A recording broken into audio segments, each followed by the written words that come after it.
Hello! Magandang araw sa inyong lahat! Welcome dito sa isa na namang paghimay kung saan tinatalakay at iintindihin natin ang mga medyo komplikadong paksa tungkol sa personal na pananalapi. Ngayon, pag-uusapan natin ang isang bagay na sobrang lapit sa sikmura nating lahat, ang ating pinaghirapang ipon. Teka, naghahanap ka ba ng paraan para mapalago ang pera mo ng walang bawas na buwis at garantisado pa ng gobyerno?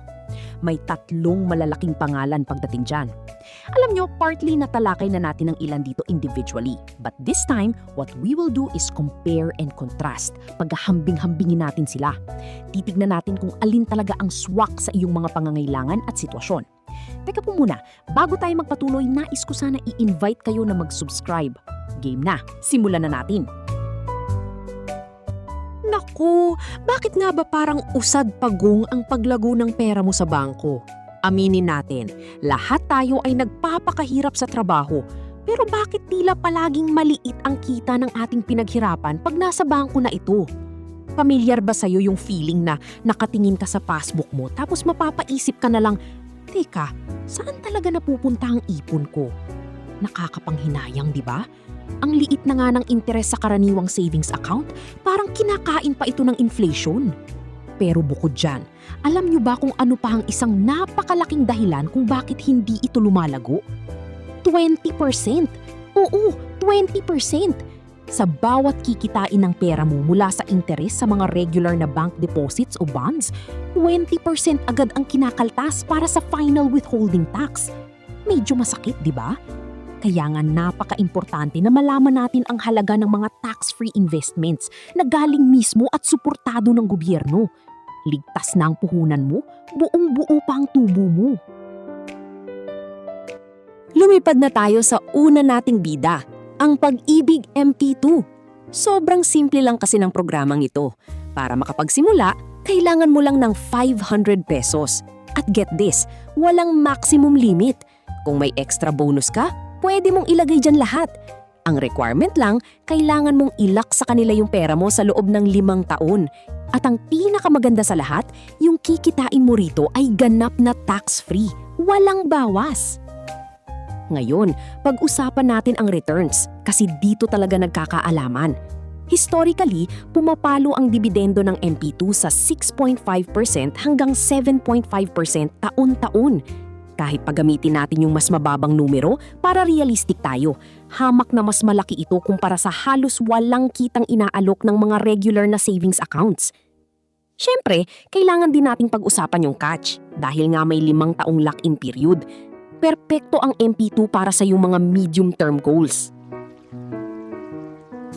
Ito naman ang sagot ng SSS para sa mga gustong palakihin lalo ang retirement fund nila. Actually, may 2 mukha itong SSS Pension Booster, mandatory at voluntary. Yung una, kung ang idineklara mong sahod ay higit sa 20,000 pesos buwan-buwan, kinakaltas na ito. Yung pangalawa naman ay voluntary. Bukas ito sa lahat ng SSS members at pwede kang maghulog ng minimum na 1,000 pesos kada taon. Ang malaking kalamangan ng SSS Pension Booster, particular sa voluntary part, ay flexibility. Hindi tulad ng MP2 na kailangan mong tiisin yung buong 5 taon, dito, pwede kang mag-withdraw pagkatapos lamang ng 1 taon kung sakaling magka-emergency ka. Pero ang SSS Pension Booster ay merong 1% management fee taon-taon na sa kalaunan ay kakain sa bahagi ng kinikita mong interes.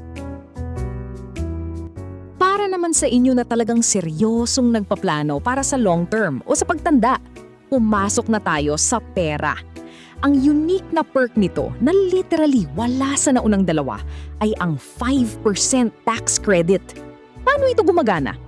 Basically, yung 5% ng hinuhulog mo sa buong taon, pwede mong ibawas direkta sa babayaran mong income tax sa BIR. Parang pinigyan ka na rin ng gobyerno ng libreng pera dahil lang nagiging responsable ka sa future mo. May mga pera administrators na ngayon tulad ng Dragonfly na hindi naniningil ng management fees kaya buong-buo na lalago ang ipon mo. Pero teka lang, may catch syempre. Nakalak ang pondo mo hanggang sumapit ka sa edad na 55 at dapat ay tuloy-tuloy kong nakapaghulog ng kahit 5 taon man lang.